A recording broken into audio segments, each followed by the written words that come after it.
Boa tarde. Digo os dois, né? Boa tarde, digo boa noite. Olá, tudo bem, gente? É um boa tarde, boa noite, como eu sempre digo. Boa tarde para quem acha que ainda é de tarde, né? E boa noite para quem já tá começando essa noite aqui com a gente, pela Convocar Infância. Estamos aqui hoje para uma live especial sobre abordagem picleriana. Esperando mais um pouquinho para convidar o Rafael. Rafael Keleter, hoje nosso convidado, que vem nos apresentar mais um pouco da abordagem picleriana. Nós que começamos a falar sobre essa abordagem na terça, e essa semana então tivemos esses dois presentes, né? Essas duas falas tão importantes para nós. Com a Gabi, com a Gabriela Dalforno, que foi na terça-feira, e hoje com o Rafael Keleter. Boa noite, gente. Boa noite a todos. Sejam todos bem-vindos. Quem quiser se apresentar e de onde é, qual é o estado, qual a cidade, qual a escola. Muito bom conhecer vocês. Acho que a cada encontro está sendo muito importante receber todos de diferentes lugares. Me apresentar então para quem ainda não me conhece. Eu sou a Dana Vargas, sou aqui do canal Convocar Infância, um canal que tem há um mês e ele tem como objetivo a troca, compartilhar. Então, convocar as pessoas para falar sobre a infância. Já tivemos alguns convidados bem importantes, uns assuntos bem que eu considero bem importante para a gente saber, para a gente discutir. Quem quiser também mandar mensagem, sempre falando assim da onde que é, o que gostaria de escutar, qual a live que gostaria, o pessoal aí entrando e falando onde é. Legal. São Expedito de São Paulo, Caxias do Sul, Stephanie, de Porto Alegre, e-mail Vale Verde, bem-vindos. Então, se vocês quiserem mandar mensagem, falar comigo no direct, eu respondo, viu? Essa live ela fica gravada, tá? Ela tem 1 hora de duração e depois ela fica ali gravada ali no nosso canal, certo? Então sejam todos bem-vindos. Meu nome é Dana Vargas, é um prazer enorme receber vocês aqui pra gente falar sobre a infância. Quem não conseguiu ainda assistir as outras lives, estão todas gravadas. Ó, pessoal, Piracicaba, São Paulo, Lajeado, Palhoça, de Osório, beijo. Muito legal ter vocês aqui com a gente. Então as outras lives estão gravadas, então quem quiser ir assistir, compartilhar, deixar recado, deixar alguma dica, olha, gostaria de escutar tal pessoa, até os convidados, certo? Vocês que vão ali ajudar a gente a fazer esse canal de compartilhamento. Eu sou professora, pedagoga, estou terminando uma pós em supervisão e orientação e começando a pós em educação infantil. E eu gosto muito de pesquisar a infância. Sei pouco ainda, acho que a gente tem muito ainda o que aprender. E eu aprendo muito compartilhando, muito vendo. As lives estão sendo um grande canal de conhecer novas pessoas, conhecer novos assuntos. Então, ali onde eu posso compartilhar com vocês, eu estou compartilhando. Certo? Vamos convidar então o Rafael para entrar aqui com a gente. E a gente vai se apresentando para a gente não perder muito tempo. Certo? Vamos lá então. Convidar o Rafa. Conversa. Para a gente já ir fazendo essas apresentações. Olá! Boa Oi, boa noite! noite. Tudo Tudo bom, bom? Rafael? Ajeita. Bem-vindo. Sim, fica à Obrigado, Dana. vontade. Fica à Obrigado, Dana. vontade para se organizar. Me escuta Então, bem? Rafael, sim. Pode falar de novo. Fala de novo para mim testar. Me escutando Oi? bem? Oi? Ótimo. Beleza. Perfeito. O Rafael, ele é professor de educação física, especialista em AE, mestrando em educação pela URGS, membro fundador da Rede Pickler Brasil e membro da Laços Atelier. Isso de infância. Isso. Laços Certo? Ateliê da Infância. Isso. Ah, e aí o convite veio para o Rafael para a gente vir conversar um pouco sobre abordagem pickleriana. Já quero falar para vocês que é um tema que eu fico nervosa. Eu já falei para ele, já falei para a Gabi. Por quê? Porque eu acho que a gente tem que ser bem honesta. E eu sou bem sincera no que eu faço. Eu sei pouquíssimo sobre esse assunto. Porque a minha vida inteira, eu sempre trabalhei. Minha vida inteira, olha só, estou velha. 20 anos de educação infantil já. Mas, assim, eu um pouco me aprofundei neste assunto. E é um assunto que me inquieta porque eu tenho que quebrar essas barreiras em mim. Mas Pickler é só móveis? É só um método? O que é Pickler? Quem é M. Pickler? Então, assim, eu vim para também ajudar aquelas educadoras que também não sabem isso. Tem muita gente que tem que. Às vezes a gente tem que sair, né, do nosso comodismo, do que a gente faz. Às vezes a gente estuda tanta coisa e a gente não para estudar tudo, né? Então, essa foi a minha inquietação. Falei para eles que eu fico encantada escutando as pessoas que sabem falar sobre isso, porque eu não sei realmente. Então, por isso que eu queria trazer pessoas que falem e que a gente fica com aquela pulguinha atrás da orelha, assim, ó, agora eu quero estudar mais, agora eu quero saber. Me desacomodou, né? E agora eu quero estudar. A gente trouxe a Gabriela, então, na terça-feira para começar essa fala. Quem não assistiu, assista lá e ali no nosso canal. E que foi da Zelo, né? Diretora da Zelo, consultoria. E hoje a gente trouxe o Rafael, que é hétero, então, que também eu já acompanho ele nas redes, sei muita coisa que ele faz, mas eu quero escutar ele falando sobre essa abordagem. Eu espero que vocês também. Então, bem-vindo, Rafael. Obrigadão, obrigado pelo convite, boa noite a todos e a todas. Mais uma vez, né, é um prazer para mim poder estar conversando sobre o que eu tenho estudado e praticado e vivenciado no meu dia a dia, né? Como tu falaste, eu sou professor de educação física, eu me formei em 99 aqui pela URGS, né? Então eu tenho 20 anos, mais ou menos 20 anos, porque eu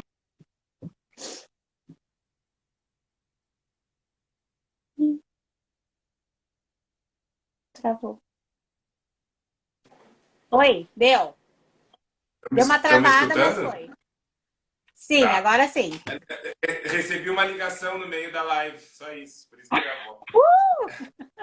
Não, não me ligam o dia inteiro, daí me ligam na hora da live.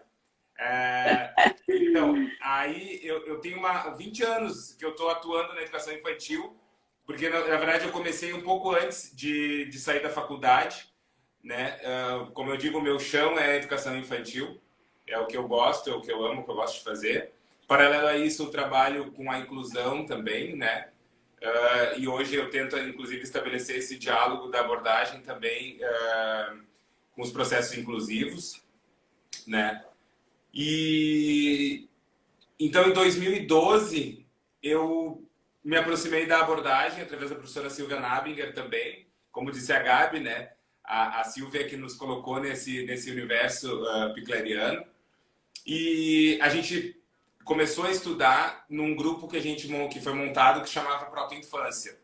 Então veio a professora Mirta Chockler e a professora Silvia Nabinger, elas montaram esse grupo e nós ficamos 5 anos estudando. Dentro desse grupo, eu tive a oportunidade de ir a primeira vez a Budapeste em 2014, fazer o que eles chamavam de curso introdutório, que hoje não tem mais. E a partir disso, então, eu entrei na primeira turma de brasileiros, que foi fazer o curso de pedagogo Pickler. Na verdade, eu estou fazendo o curso de pedagogo Pickler. Né? Eu estou participando da turma ainda, a gente está trilhando esse caminho. Tá? O que acontece? A gente criou, na verdade a gente não criou esse grupo, né? A professora Leila e a Flávia Guzmão da Uniep, elas entraram em contato, em canal com o Instituto, enfim, e a gente conseguiu montar esse grupo para ir para Budapeste. Então eu tenho, na verdade, tentado pautar o meu trabalho nas inspirações piclerianas. Eu até digo o seguinte: eu não me considero, eu não sou um picleriano, eu sou um profissional da educação física, um professor de educação física inspirado na abordagem Pickler. Eu não me dizer assim, eu prefiro não me chamar de picleriano, né? Enfim, uma preferência minha, né? Eu prefiro dizer que eu sou inspirado na abordagem. Por que que eu digo isso? Pelo seguinte, porque eu acho que nós ainda temos uma coisa de... Parece que a gente precisa copiar dos outros lugares. Então, muitas vezes as pessoas vão para fora para buscar pedagogias e chegam aqui e não se inspiram, elas copiam e elas querem fazer tal e qual. E a própria Ana Tardo já deixou isso bem claro em vários dos encontros que a gente teve. E ela disse assim, só existe uma escola no mundo picleriana, o Instituto Pikler de Budapeste. O restante vai buscar inspirações para levar para suas realidades, porque são culturas diferentes. Por isso que a gente levanta a bandeira, e a Gabi trouxe muito bem na terça-feira a questão da ética da atuação. A gente levanta a bandeira de que Pikler não é sobre mobiliário.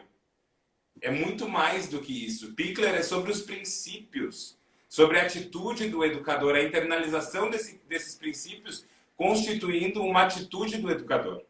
Né? Então, na verdade, porque senão até a gente pode pensar o seguinte, tá, mas e escolas que não tenham mobiliário pikleriano, elas não podem se inspirar em Pikler? Claro que podem, é óbvio que sim.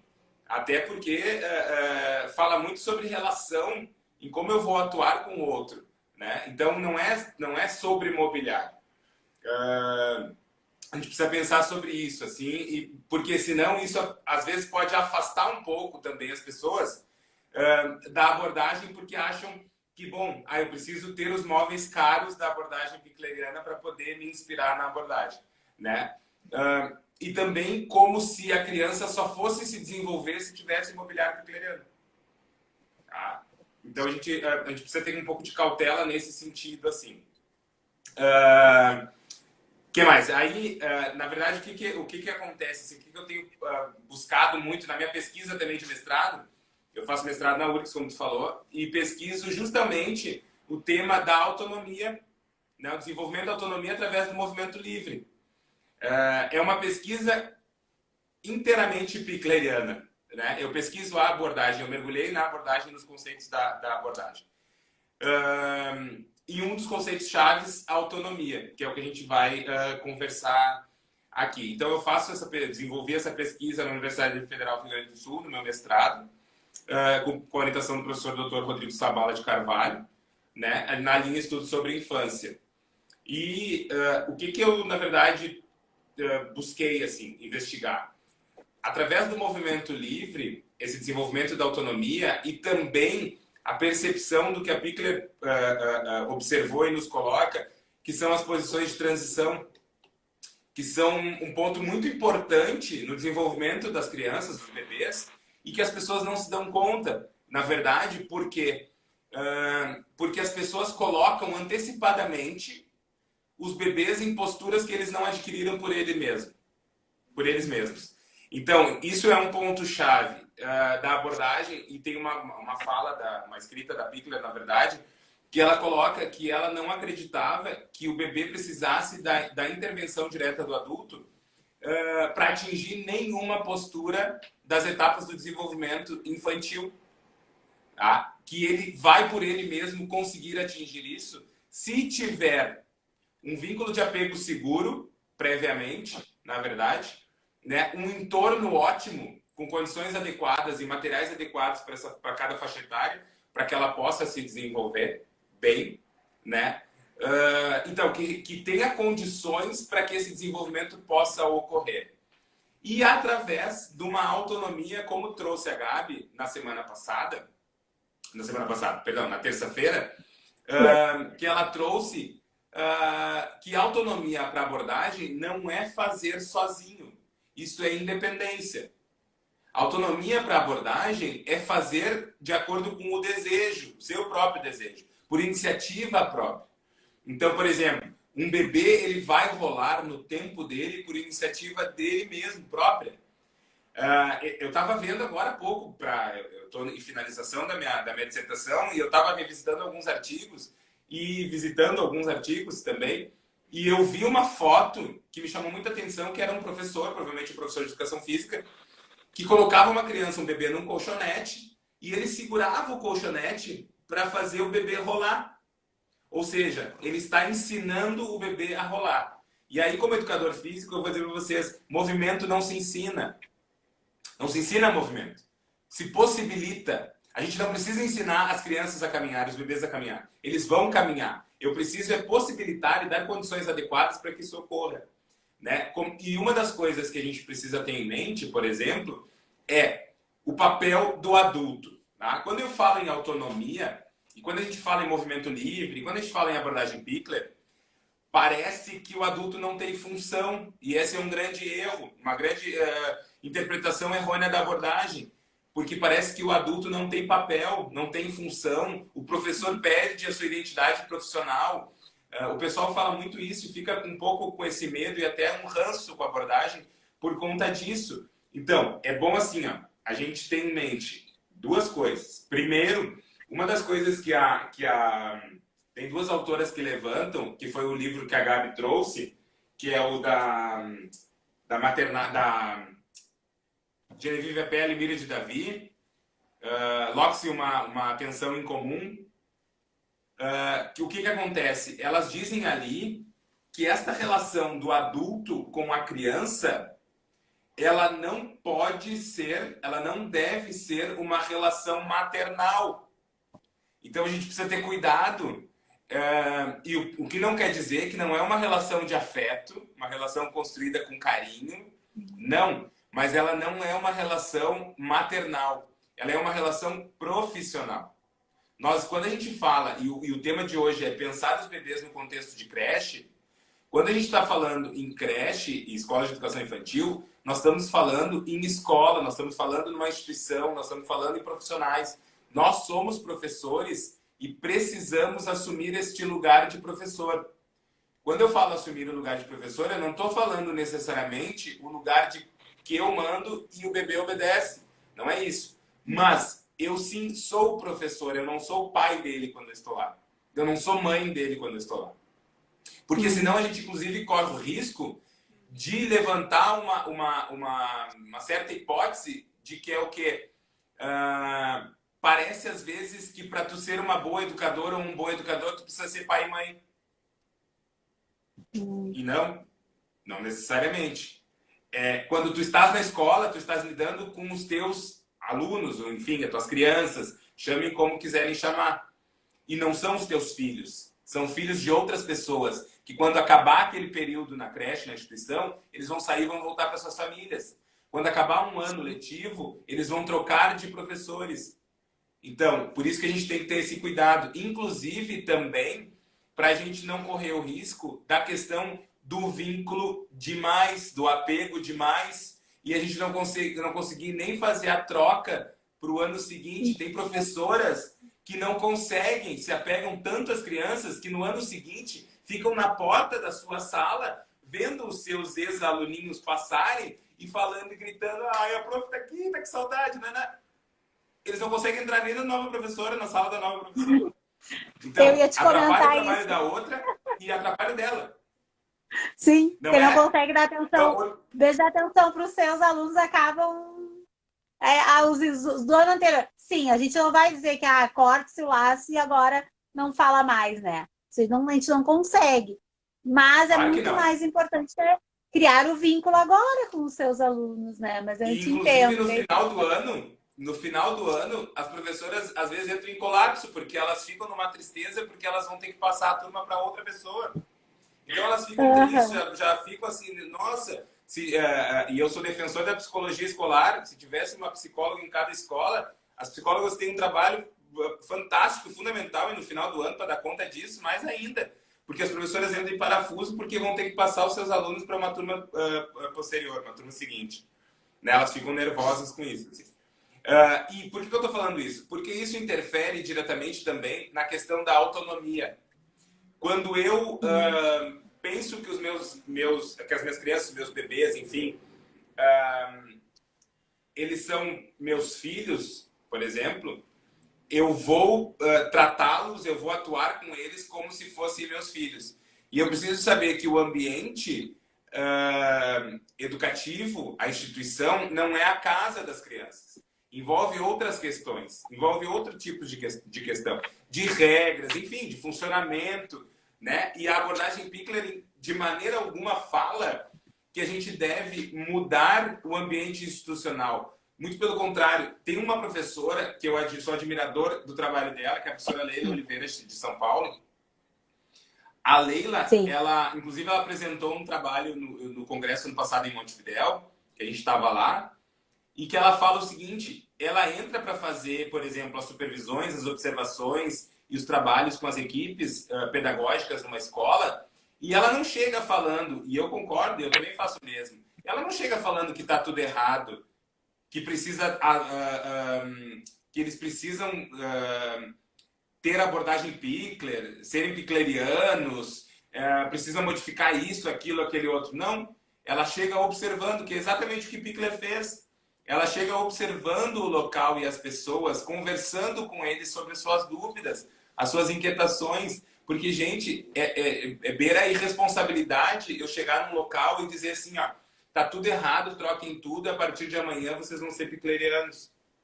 Não, isso precisa ser um processo. Assim como eu respeito o tempo dos bebês, das crianças bem pequenas, na abordagem, eu preciso respeitar os tempos dos adultos também.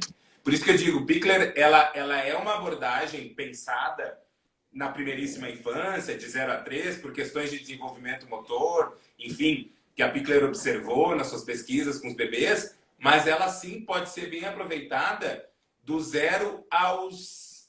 enquanto eu for vivo, tá? Então, eu preciso, na verdade, pensar a abordagem Pickler para mais do 0 a 3, né? E quando eu digo isso, eu preciso pensar a abordagem pickleriana para os professores, né? Eu não Sim. posso chegar para um professor e dizer o seguinte: professor, isso aqui você não faz mais. Não. Eu observo, eu pergunto como é que ele está fazendo e eu vou dando pistas para ele de como seria se ele fizesse diferente ou se ele já pensou em fazer de outra forma. Eu faço um convite à reflexão para ressignificar as práticas, né? Por exemplo, a gente sabe, a gente indica que a partir dos 4 meses ali, finalzinho dos 3 meses, início dos 4 meses, o melhor lugar para um bebê se desenvolver e desenvolver sua autonomia é o chão, tá? Isso é um temaço, como diz a Silvia. Por quê? Porque colocar os bebês no chão não é todo mundo que gosta. E não são todas as famílias e pais que deixam e que querem ver os seus filhos no chão. Eu já, por exemplo, tive embates de pais em creche que chegaram e disseram para mim assim: meu filho não é animal para estar no chão. Aí eu digo para os pais assim: ah, isso aí me desculpa. Mas então eu vou lhe deixar triste, porque sim, assim como eu, como o senhor, os seus filhos também são animais. Nós somos. Né? E vou lhe dizer uma coisa, e faço sempre a pergunta: o que vocês querem? Vocês querem a felicidade dos filhos de vocês? Um desenvolvimento de qualidade? E sim, então coloquem-os no chão. O chão, porque a gente fica muito pensando que parece que a qualidade dos cuidados e ela está relacionada ao colo. Mas colo nem sempre é sinônimo de cuidado. Porque tem mães que ficam com seus filhos no colo, amamentando com o celular na mão, viajando, olhando, e não estão nem aí para o filho que estão fazendo. Então, a gente tem que ter cuidado também com isso. Por que eu estou falando da questão do chão? Porque no chão é que ele vai começar a desenvolver ali o seu processo de autonomia. Ali, eu estou mostrando para ele que eu confio nesse sujeito, né? Eu trato de uma forma mais íntima nas relações de cuidado, quando eu estou trocando uma fralda, quando eu estou alimentando, quando eu estou fazendo higiene, quando eu estou dando banho. E eu fico mais observador quando o bebê está no seu momento de desenvolvimento motor, do brincar livre, porque ele precisa passar por isso autonomamente e desenvolvendo, na verdade, a sua autonomia. Então, eu digo para as pessoas: coloquem os bebês no chão e coloquem os bebês no chão de barriga para cima, tá? E outra, prestem muito bem atenção quando pediatras dizem para vocês para colocarem os bebês de barriga para baixo. Porque não é só porque são pediatras que eles podem estar certos.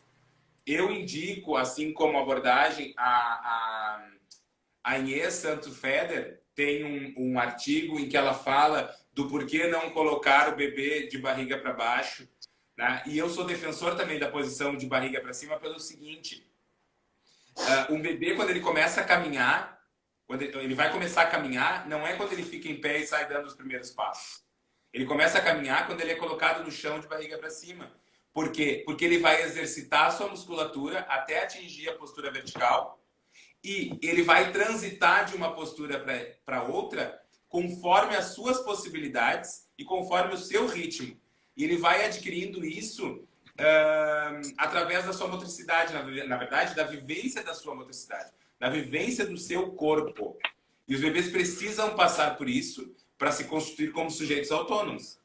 Tá? Então, o que acontece? Um bebê, quando ele vai rolar, para ele rolar, eu preciso botar ele de barriga para cima para ele poder lateralizar primeiro e depois rolar, ficando de barriga para baixo. Mas não é só para isso. Qual é a importância disso também? Quando eu boto o bebê de barriga para cima e ele consegue rolar, ele vai conseguir voltar. Se eu já coloco um bebê de barriga para baixo direto, sem ele passar pelo estágio do rolamento, como é que ele volta? Não. Se ele não sabe como ele chegou, ele não sabe como voltar. Eu sempre uso também uma metáfora, que na verdade não é metáfora, mas enfim, por isso que os sequestradores botam pessoas. Para não saberem como chegaram até onde eles querem levar o cativeiro, para elas não saberem como voltar. Né? Então, isso é muito importante. Os bebês precisam saber. A Maju está botando fora o problema da asfixia. Sim, e o problema da asfixia não ocorre só pela questão de botar ele de barriga para baixo. Ocorre também deixando, por exemplo, no bebê conforto muito tempo, assim, onde a criança fica assim, ó. E tem estudos também comprovando morte de crianças por asfixia num bebê conforto, porque a criança está aqui e ela não tem espaço, inclusive, para o pulmão dilatar para respirar. Tá? Então, isso é muito sério. Por isso que a gente precisa deixar as crianças mais livres na creche, nas instituições escolares. Né? O que acontece? As pessoas querem ensinar as posições, as posturas para as crianças. Isso não é autonomia, né? A gente vê um aceleramento, uma aceleração, desculpa, das pessoas em querer desenvolver as suas crianças, os seus bebês, e quando eles atingem o ponto que eu quero que eles atinjam, eu fico, nossa, por exemplo, forçam as crianças a caminhar. Quando eles caminham, meu Deus, agora eu vou prender eles, preciso prender. Eu não tenho como correr atrás. Aí prende. Então, a gente precisa pensar nessa questão. Isso é papel do adulto. Então, eu preciso, nesse ponto de vista, preparar esse ambiente para a criança poder se desenvolver de forma autônoma. Eu preciso pensar num entorno ótimo com os objetos adequados. Eu preciso pensar que eu tenho que botar esse bebê num piso firme. E aí algumas pessoas vão dizer, nossa, mas nós aqui no sul agora com o frio. Bom, bota num piso firme, igual, só que claro que não vai botar a criança num porcelanato direto. Ninguém é louco de falar isso. Mas eu posso ter um tatame, por exemplo, daqueles duros, não um tatame flexível, porque a criança, para ela poder fazer os seus movimentos, não, por isso que não é indicado em cima da cama, por isso que não é indicado em colchonete, porque quando uma criança vai fazer, o colchonete afunda. Então, isso faz com que a criança faça movimentos assim, ó. Tipo, ela não se sustenta. Isso dá um trauma, dá um susto na criança. E, inclusive, pode fazer com que ela impeça de tentar novamente. Tá? Por isso que o piso precisa ser firme. Porque, inclusive, para ela também sentir os pontos de contato do corpo dela.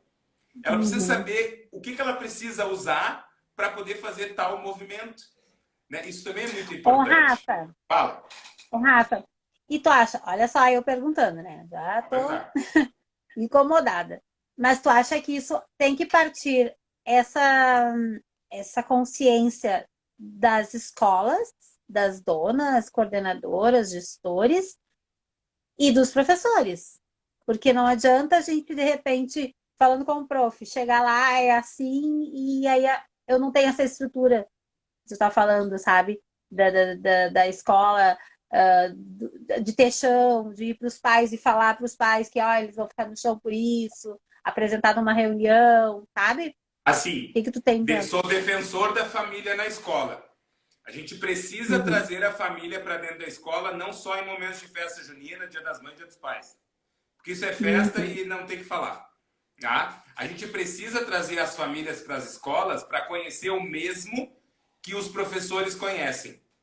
Para poder mostrar uhum. para os pais o que a gente faz. E quando eu falo poder mostrar para os pais o que a gente faz, eu estou falando no sentido de mostrar para os pais o que a gente faz na prática e não muitas vezes através de portfólios que os pais recebem nas reuniões. Tu dá uma volta na quadra e o portfólio está no lixo. Tá? E a professora fez o portfólio com todo amor e carinho. Só que muitas vezes também não diz fielmente o que a criança desenvolveu. Né? Por exemplo, assim, ó, o que eu falo? Tem pais que não foram os primeiros a ver seus filhos caminharem. Quem viu primeiro foi a professora. Se a professora Uhum. registra esse momento por foto ou por filme e faz um pendrive, um DVD, seja lá o que for, e entrega para os pais.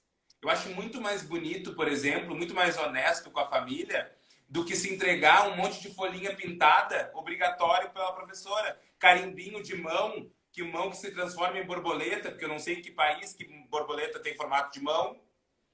Né? Então, e outra, que pegam a mão do bebê, colocam numa tinta, colocam numa folha e dão para a mãe e dizem Feliz Dia das Mães. Tipo, isso chega a ser estelionato, porque é uma farsa. Não foi a criança que fez. Foi a professora que fez a criança fazer. Impossível, anatomicamente, fisiologicamente, biologicamente, cognitivamente, uma criança, um bebê de 4 meses, fazer carimbo. Não existe aí. E aí, quando eu falo isso, gente, eu não estou dizendo que é para parar de fazer carimbo. Cada um pode fazer o que quiser. As pessoas são livres para fazerem o que quiserem. Tá? Cada um tem a sua estrada, a sua metodologia, enfim, todo mundo é livre para fazer o que quiser. O que eu estou falando é para a gente refletir.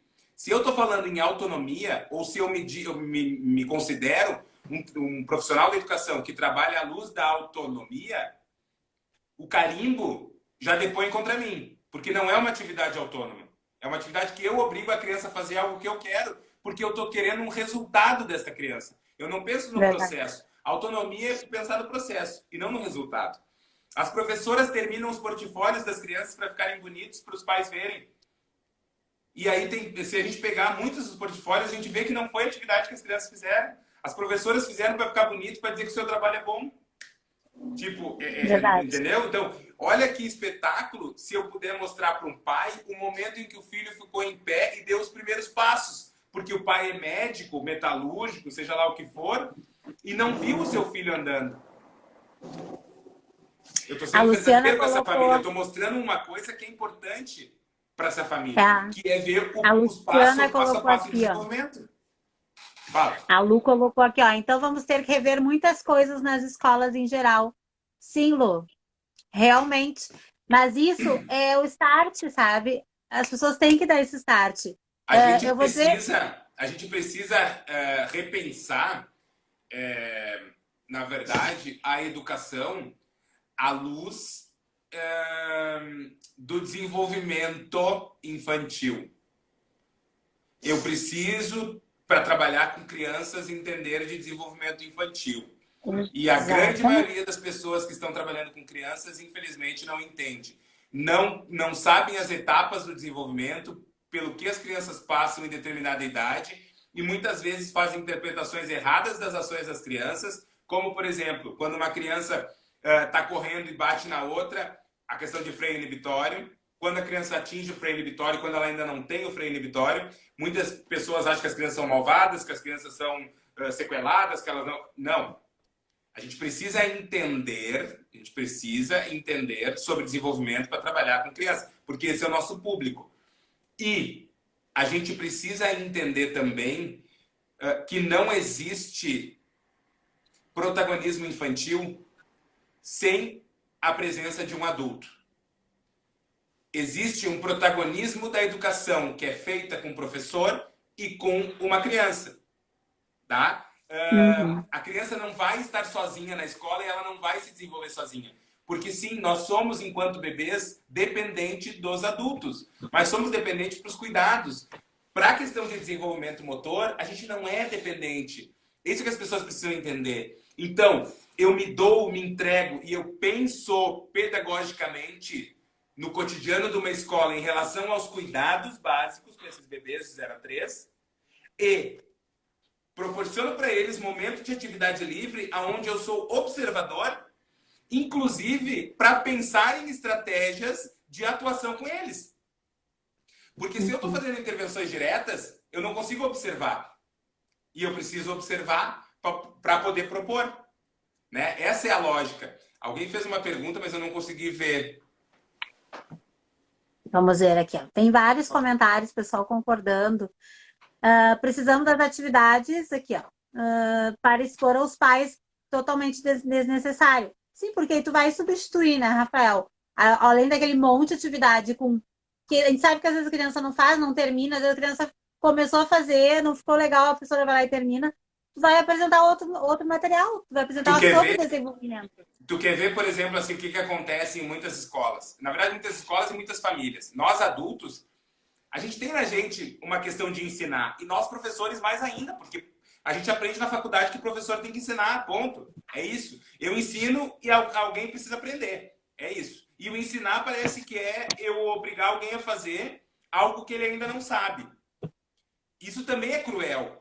Porque eu não posso querer que um bebê que não caminha ainda, caminhe porque eu estou ensinando ele. Ele precisa caminhar quando ele estiver biologicamente, fisiologicamente preparado para caminhar. Quer ver o que ocorre, por exemplo, uma situação que a gente coloca e a gente não pensa sobre isso.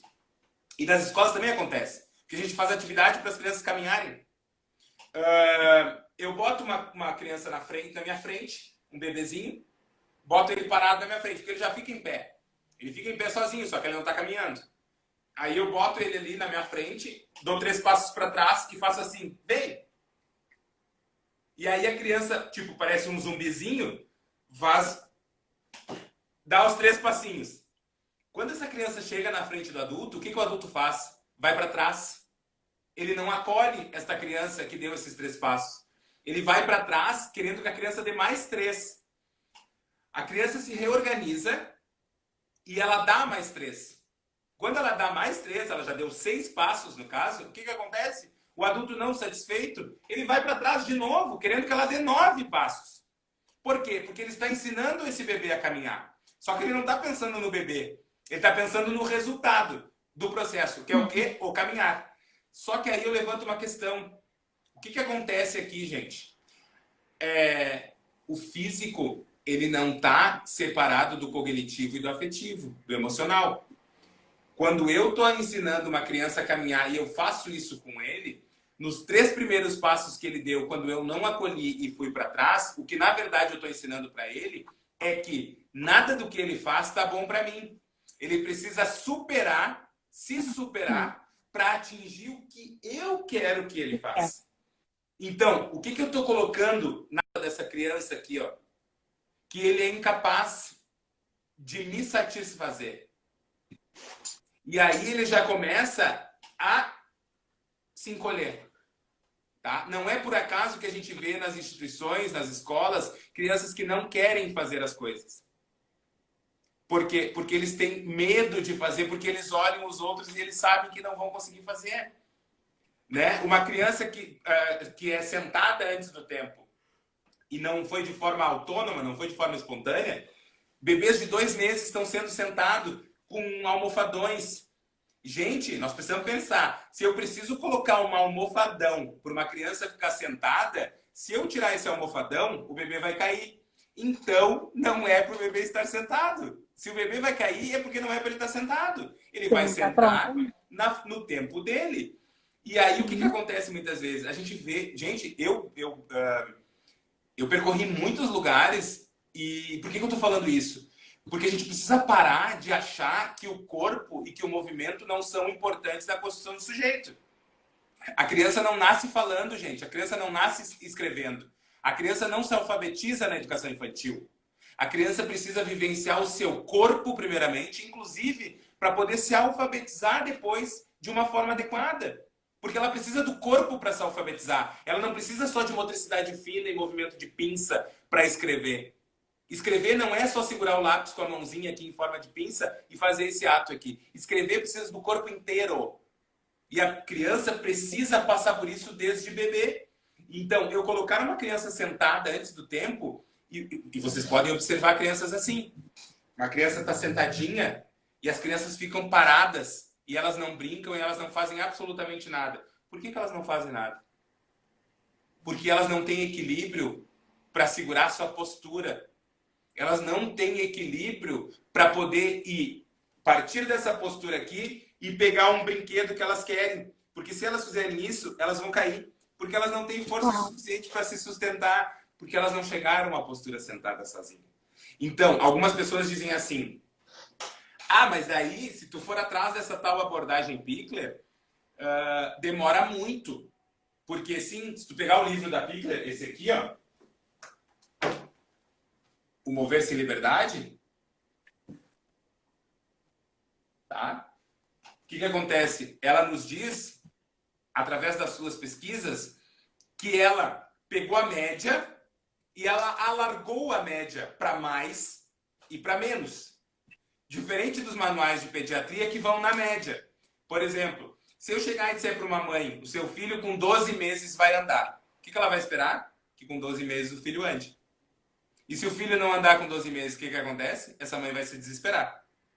Né? Se eu chegar e disser... É desespero total. Se eu chegar com uma mãe... Chega nas escolas ainda que elas olham vários que estão caminhando e o seu filho não caminha. Meu Deus, tem o tempo dele, tem que respeitar, e as professoras, né? Também, Dana, porque as professoras acham que com 12 meses as crianças têm que caminhar. E se não estão caminhando, encaminham para neuro, para psicólogo, para isso, para aquilo. Por quê? Porque elas não sabem, não entendem muito bem de desenvolvimento, não procuram... E quando eu falo de entender de desenvolvimento, não precisa fazer pós-graduação, gente. Tem tanta coisa boa na internet. A gente está formando uma rede. A gente pode perguntar para quem sabe. Não precisa gastar dinheiro para obter conhecimento. Não necessariamente. Né? A internet está aí, tem coisas muito boas. As relações estão aí para serem feitas e a gente poder se utilizar dessas relações. Por exemplo, eu me utilizo de uma relação que eu acho maravilhosa, entre várias. A Leila, que está aqui nos assistindo, a Gabi da Zelo, por exemplo, a gente troca, a gente conversa, a gente vai para os eventos, mas além disso, a gente pergunta. Tem o Jonathan de São Paulo também, que é um grande amigo, também é da rede. Então, a gente precisa se munir disso para poder oferecer um trabalho de qualidade para as crianças. Tá?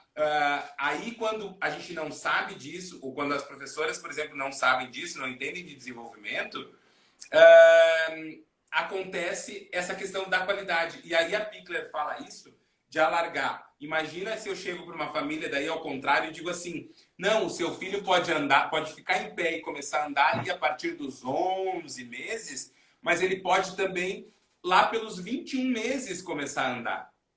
Aí alguém vai me dizer: ah, mas daí eu espero até os 21 meses. Não, não vai esperar até os 21 meses. O que vai acontecer? Tu vai ser um observador. Por isso que o papel do adulto é fundamental e importante.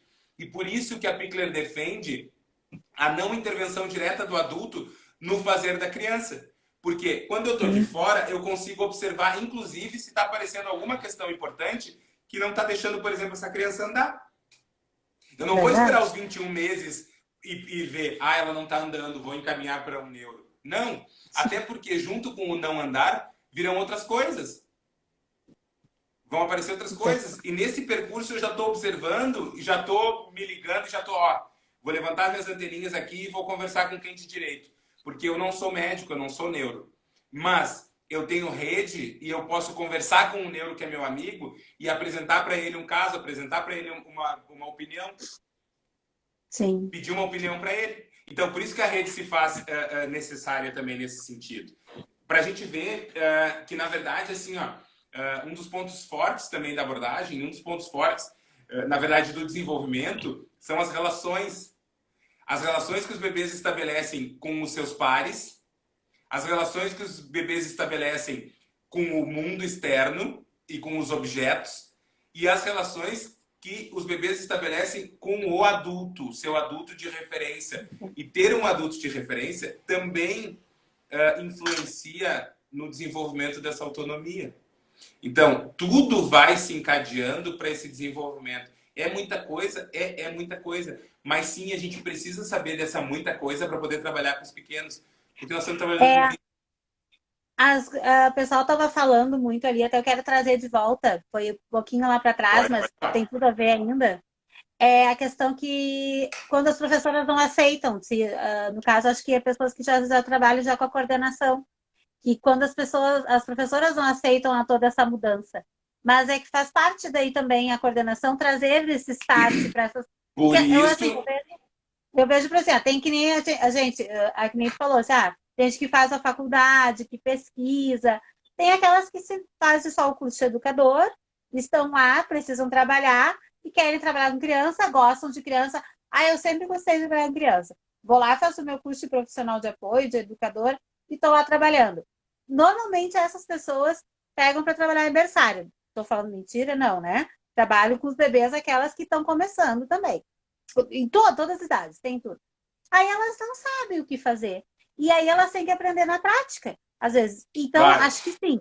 Falando das pequenas, das médias, das grandes escolas, eu acho que a partir, então, dessa coordenação, que eu acho que a gente estava falando sobre o carimbo de mão e tal, colocar para essas educadoras, colocar para essas professoras como que se trabalha.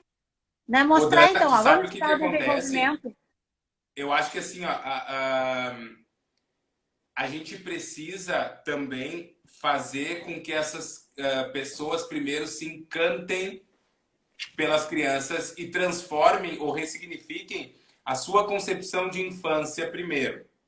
Por isso que eu trago de novo, vou trazer com grande alegria, porque, enfim, é uma referência para mim nesse assunto, a professora Leila, quando ela atua primeiro para auxiliar que essas professoras façam, ressignifiquem a sua prática. Primeiro, partindo delas, não como uma obrigação, mas como um encantamento. Que elas observem as crianças de formas diferentes. Tipo assim, nossa, mas eu fazia assim mesmo? Ou eu faço assim mesmo? E outra, na verdade, essa desculpa para mim, assim, ó, por exemplo, de que, eu sou só educadora assistente. O que precisa mudar é o seguinte, somos todos educadores quando estamos dentro de uma escola. Tá? Isso eu acho que é papel fundamental da gestão também. Né? O que acontece? A gente precisa dar o devido respeito para as pessoas. Outra coisa, as escolas têm professoras maravilhosas que produzem pedagogias maravilhosas. Só que eu não apresento nem para minha colega do lado o que eu faço. Quem dirá para o restante do mundo? Tem gente que trabalha na mesma escola, a professora do do grupo 5 não sabe o que a professora do berçário fala. Verdade. Ela não sabe Muito, o que a professora do berçário muito. faz. Então, a gente precisa conversar primeiro entre nós na escola também, e inclusive fazendo formações, e quando eu digo fazendo formações, eu não preciso muitas vezes trazer ninguém de fora. Eu posso internamente, porque eu tenho certeza que todas as escolas têm profissionais maravilhosos e que dão conta do recado e produzem pedagogias lindíssimas. Só precisam dar a cara a tapa. Precisam mostrar, mostrem para as famílias, mostrem para as colegas, mostrem para a direção. Às vezes, me desculpem, mas às vezes nem as supervisoras, nem as coordenadoras sabem o que as professoras estão fazendo dentro de uma sala de aula. Então, se é assim, não vai dar certo mesmo, não tem como dar certo. Né? Então, eu preciso pensar também nesse ponto de vista. Através desse encantamento. Eu jamais vou entrar numa escola e obrigar alguém a ser picleriano. Porque, como eu falei, Pickler não é sobre isso. Pickler é sobre princípios, sobre internalização de princípios. Por isso que chamam filosofia Pickler. Por isso que não é chamado de um método. Apesar que eu tenho algumas divergências em alguns pontos em relação a isso, mas não é para esse momento. Mas Pickler é uma filosofia... Não, vira uma filosofia de vida. Porque a gente precisa Sim. internalizar esses princípios para ressignificar a nossa atitude do educador, que a gente tem textos que falam isso, e a gente poder atuar, né? Só que a gente precisa também constituir uma rede dentro da nossa escola. A gente precisa dar a mão, porque a nossa escola, ela é para as crianças, né? Só que como a Leila colocou ali antes, aonde tem um bebê, tem um adulto. E sim, sempre onde tiver um bebê, vai ter que ter um adulto. Porque a gente precisa desta parceria para que o protagonismo na educação aconteça, né? Então, na verdade, o que acontece? Eu preciso criar essa rede, formar essa rede pela qualidade do trabalho com esses bebês, com essas crianças bem pequenas, essas crianças pequenas, né? Eu não posso, eu tenho que deixar de ser, sei lá, de achar que eu sou o detentor do saber, descer desse pedestal e trabalhar em equipe, né? A gente precisa convocar as professoras para que elas falem, para que elas mostrem o seu trabalho. Isso precisa ser feito, né? Pelo bem das crianças, inclusive também para poder, até de certa forma, dar voz ao fazer das crianças, né? Mostrar o que as crianças também estão fazendo e são capazes de fazer. E quando eu digo isso, não é pegar um trabalhinho que a criança pintou obrigatoriamente, uma árvore com caule marrom e as folhas verdes e as maçãs vermelhas, e pendurar na parede e dizer que o trabalho está super bom, super bonito. Não, eu estou trabalhando super bem com as crianças. Elas estão pintando super bem, maravilhosamente bem. Sim, porque elas estão sendo obrigadas a pintar. Elas estão sendo treinadas para isso. Agora, pintando de forma autônoma, não estão pintando de forma autônoma, né? Então, a gente precisa refletir mais, a gente precisa estudar mais, a gente precisa conhecer mais. Autonomia não é fazer sozinho, a gente precisa ter isso bem claro. Tá todo mundo colocando autonomia nos seus PPPs, tá todo mundo colocando autonomia nas suas falas, tá todo mundo colocando autonomia nas suas bandeiras, e aí chega e diz assim, nossa, minha criança é autônoma, ela já está amarrando os tênis sozinha. Ah, é? E como é que foi o processo de se amarrar os tênis? Isso que eu quero saber. Aí ela diz assim, não, nós tínhamos aula de alinhavo, nós tínhamos aula de amarrar tênis todos os dias. Ah, e aí isso aí é autonomia. Não, isso é treinamento, né, gente? Isso aí vamos deixar para depois, quando uma criança quiser seguir carreira esportiva. Porque autonomia, eu não sei nem se ela quer amarrar o tênis naquele momento. Rapidinho só, eu teve uma aluna minha, uma bebê. Que se eu falo aluno, tem gente que me xinga, mas nós estamos numa escola e eu sou professor, né? Aí teve uma bebezinha que ela botou os tênis, coisa mais linda, ela botou a meia e a meia ela botou até a metade. E eu não interferi. E ela botou os tênis virados, ela botou o esquerdo no direito, direito no esquerdo. E eu também não interferi. E ela pegou e saiu lindamente. Gente, qual é o problema disso acontecer num primeiro momento? Não estava atrapalhando ela. Ela fez por ela mesma, ela teve prazer, ela saiu feliz que ela conseguiu fazer. Por que eu ia desmanchar isso naquele momento? Depois, num outro momento, e outra, se incomodasse essa criança, ela ia chegar para mim e ia dizer, apa, como elas me chamavam, apa, e ela ia me mostrar que estava incomodando, e aí eu ia indicar com ela, conversar com ela, e a gente ia construir junto um modo dela tirar o tênis e colocar de uma outra forma. Até ela descobrir e perceber por ela mesma que sim, ela precisa daqui a pouco botar a meia toda e botar o que é direito. Porque ela não sabe ainda o que é direito e o que é esquerda. Ela não consegue pegar um tênis e ver que esse tênis aqui é para a esquerda e esse tênis é para a direita. O que ela queria naquele momento era colocar os tênis. E isso ela fez autonomamente. Ela botou a meia e ela botou os tênis sem a minha ajuda. Ela foi autônoma, entendeu? Agora, se eu chegasse ou tivesse feito por ela ou tivesse mandado, tipo, dito para ela tudo, passo a passo, como era para fazer, não seria um processo autônomo. E é isso que a gente faz, isso também precisa ser repensado. O ensino nas escolas de educação infantil, e não só nas escolas de educação infantil, o ensino nas escolas precisa ser repensado. Porque a gente quer ensinar para as crianças coisas que elas não sabem. E se elas não sabem, é porque elas não estão preparadas no momento para saber. A gente precisa pensar e ver o que naquele momento elas estão preparadas para nos dar, que repertório que elas têm. O que elas podem, de fato, apreender. A Mirta coloca sem tensão não há emoção.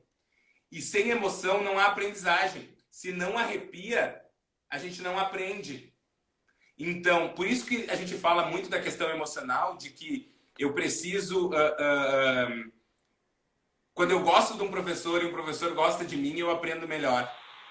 Né? A gente fala dos maus professores, os professores serem malvados, enfim, as crianças não aprenderem. Exato, isso acontece. A gente precisa de emoção, a gente precisa, a Maju está colocando, da empatia. E muitas vezes isso não está acontecendo porque eu não consigo me colocar no lugar dos bebês. Porque eu sou adulto e o bebê é um bebê. E ele precisa, assim, de tudo, ele precisa ser ensinado em tudo. Né? Então, eu não vejo esse bebê como um sujeito potente e ativo desde o seu nascimento.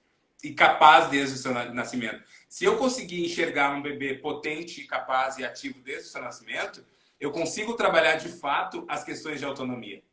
Aí sim. Então, a autonomia passa primeiro por qual é o significado que eu dou à infância e aos bebês. Quando eu enxergo esse bebê dessa forma, eu vou fazer um processo de construção e desenvolvimento de uma autonomia. Né?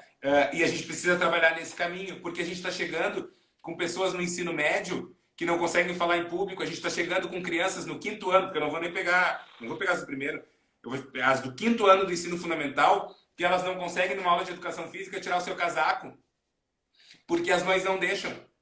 E eu tive uma criança que estava suando, que eu achei que ela ia morrer, porque ela estava vermelha, e eu disse, nossa, o que está tendo essa criatura, gente?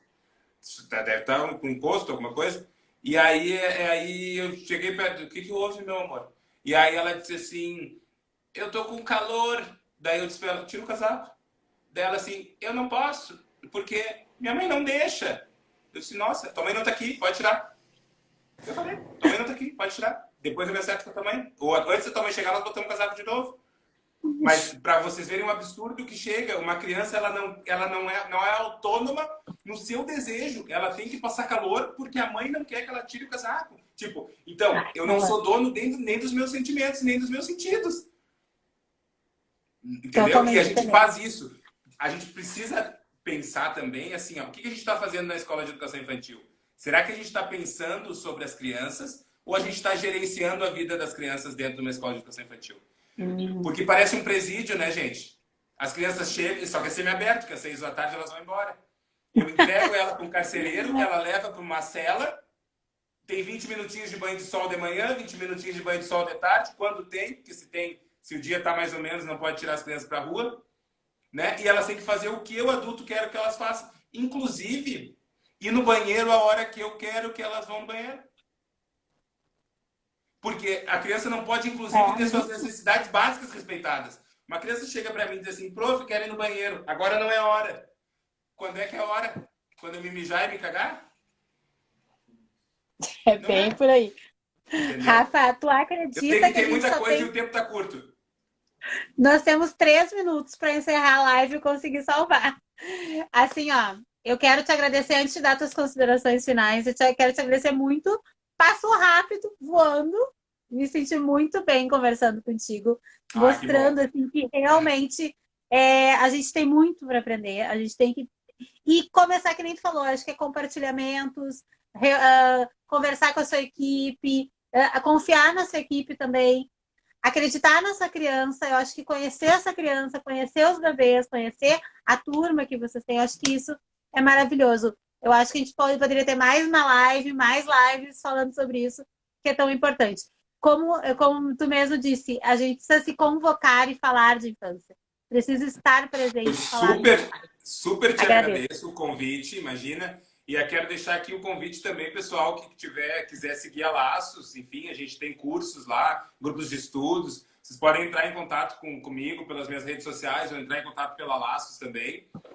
Agradecer a Convocar Infância, te agradecer por ser, primeiro, uma pessoa querida, uma profissional super qualificada, pelo convite.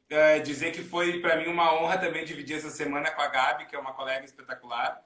Agradecer as pessoas que eu vi aqui, que são fantásticas, enfim, não dá para nomear. Um super beijo para que a gente possa salvar a live. Qualquer coisa, me chame nas redes. Beijão, isso aí, pessoal. obrigado. Tchau, tchau.